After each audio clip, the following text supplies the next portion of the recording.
We start tonight in Russia, where Venezuelan President Nicolas Maduro met with his Russian counterpart, Vladimir Putin. Maduro spoke of the many agreements reached, adding that the two leaders agreed to action falling oil prices.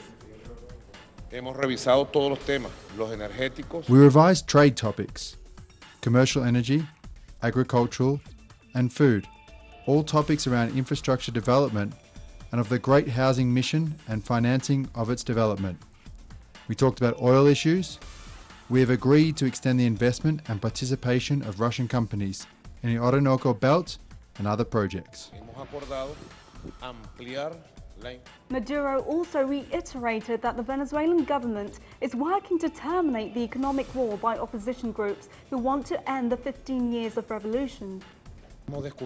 In the same distributional chains that run a campaign to say that these products are missing because of an economic model and of a revolutionary government.